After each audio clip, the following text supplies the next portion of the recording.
Hello student, this is Ram from StudyTech Academy. आज हम आपको चैप्टर नंबर 4 जयशंकर प्रसाद जो है उसके आपको एनसीईआरटी के प्रश्न उत्तर कराएंगे। पेज नंबर 29 पर है। तो शुरू करते हैं। क्वेश्चन नंबर 1, कवि आत्मकथा लिखने से क्यों बचना चाहता है? इसका उत्तर आपको इस तरह से लिखना है। आत्मकथा जो होती है वो होती है बायोग्राफी, और कवि जो है अब उसे वो लिखना नहीं चाहता, उसकी कई वजह हैं, तो वो आपको इस उत्तर में आपको देना है। आत्मकथा लिखने के लिए अपने मन की दुर्बलताओं, कमियों का उल्लेख करना पड़ता है। जब भी हमें आत्मकथा लिखनी होती है तो यानी बायोग्राफी लिखनी होती है अपने ऊपर, जो उसमें हम जहाँ कमज़ोर होते हैं, जहाँ हमें दुर्बल होते हैं, तो उनके बारे में भी हमें उसमें लिखना पड़ता है। और कवि स्वयं को इतना सामान्य मानते हैं, वो कहते हैं कि मैं तो एक आम इंसान हूँ, एक सामान्य, अपने आप को सामान्य मानता हूँ, कि आत्मकथा लिखकर वह खुद को विशेष नहीं बनाना चाहता। जैसे कि जो आत्मकथा जिनकी लिखी जाती है, तो कुछ लोग विशेष होते हैं, तो उन्हीं की लिखी जाती है आत्मकथा, तो वो उनको अपनी इस कैटेगरी के अंदर नहीं लाना चाहता। वो मानते हैं कि वो तो एक सामान्य व्यक्ति हैं और वो विशेष नहीं बनना चाहते। और कवि अपने व्यक्तिगत अनुभवों को दुनिया के समक्ष व्यक्त नहीं करना चाहते। अब वो उनके जो पर्सनल अनुभव है, एक्सपीरियंस है, वो नहीं चाहते हैं कि दुनिया के सामने वो रखें। तो आप इसके बाद ये लिखें। और इसके बाद लिखना है क्योंकि वह अपने व्यक्तिगत जीवन का उपहास का कारण नहीं बनाना चाहते।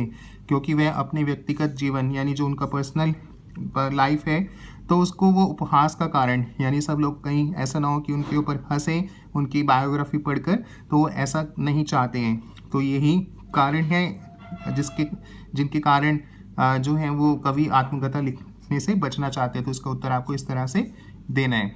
और अब आते हैं प्रश्न नंबर 2 पर।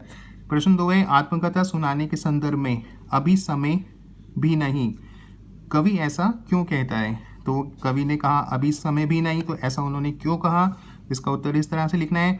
कवि को लगता है कि आत्मकथा लिखने का अभी उचित समय नहीं हुआ है, कि अब उनको लगता है कि अभी जो है आत्मकथा लिखने के लिए अभी टाइम नहीं है, ये सही समय नहीं है। क्योंकि उनको ऐसा लगता है कि उनके जो कोई ऐसी उपलब्धि नहीं करी है उन्होंने अभी तक, तो उसको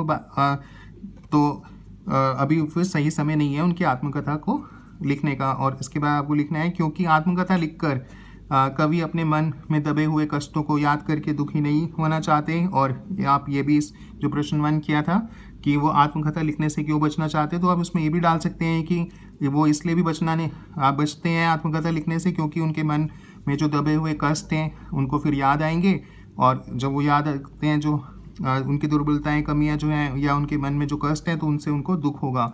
और ये भी आप उसमें डाल सकते थे। तो अब यहाँ पर हम पढ़ते हैं, क्योंकि आत्मकथा लिखकर कवि अपने मन में दबे हुए कष्टों को याद करके दुखी नहीं होना चाहते। जब वो आत्मकथा लिखेंगे तो उनको ये सब लिखना पड़ेगा जो उनके व्यक्तिगत जीवन में हुआ और कुछ कष्ट हुए, तो उनको अपने मन की बात इसमें लिखनी पड़ेगी। और मन में कुछ कष्ट हैं तो वो उन्हें याद नहीं करना चाहते हैं, तो और याद करके दुखी नहीं होना चाहते हैं। तो इसके बाद आप ये लिखें कि वो इसलिए कहते हैं कि अभी समय भी नहीं है।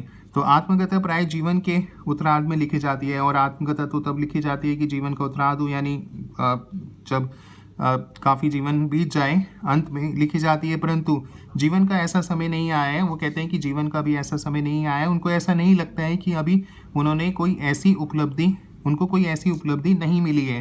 तो वो सोचते हैं कि अभी टाइम नहीं है, क्योंकि उन्होंने कोई ऐसा अचीवमेंट नहीं किया है, या अब तक उनको ऐसी उपलब्धि नहीं मिली है जिससे वह लोगों के सामने रखें और लोग उसे पढ़कर प्रेरणा लें, तो जिसे वह लोगों के सामने प्रेरणा स्वरूप रख सकें। तो यही वजह है जब उन्होंने आत्मकथा सुनाने के संदर्भ में जब उन्होंने कहा कि अभी समय नहीं। तो इसका उत्तर आपको इस तरह से देना था अगर पूछा जाता है।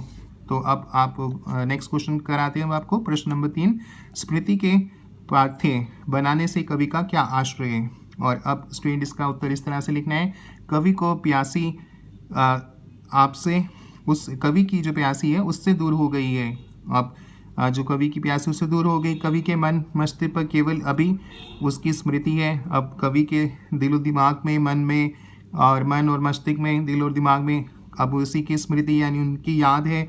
इन्हीं स्मृतियों को कवि अपने जीवन का सबल सहारा बनाना चाहते हैं। वो चाहते हैं कि अब मैं इसी स्मृतियों का, इन्हीं यादों के सहारे अपना जीवन जो है वो जीऊँगा और यही स्मृतियाँ जो हैं उनके जीवन का सहारा हैं।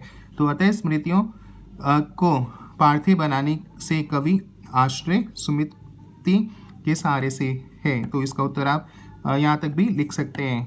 तो अब स्टूडेंट्स, आज मैंने आपको फर्स्ट थ्री क्वेश्चन जो है वो मैंने करा दिए। अगर आपको अच्छे लगे, समझ आए, तो आप हमारी वीडियो को लाइक करना और चैनल को भी सब्सक्राइब करना। अगर आप सारा सिलेबस पढ़ना चाहते हैं, और अपने फ्रेंड्स को भी शेयर करना। कोई डाउट है कमेंट सेक्शन में लिखना। इसके अलावा और भी सब्जेक्ट्स हम पढ़ाते हैं आप क्लास 10th के, उनके लिंक्स जो है डिस्क्रिप्शन बॉक्स में, वहाँ से आप ज्वाइन कर सकते हैं। उनको लिंक्स को ओपन करके आप और क्लासेस ज्वाइन कर सकते हैं। और एक व्हाट्सएप ग्रुप है, उसका लिंक भी डिस्क्रिप्शन बॉक्स में है। तो आप उस व्हाट्सएप ग्रुप के लिंक के थ्रू आप हमें व्हाट्सएप पर भी ज्वाइन कर सकते हैं। Bye students and have a good day.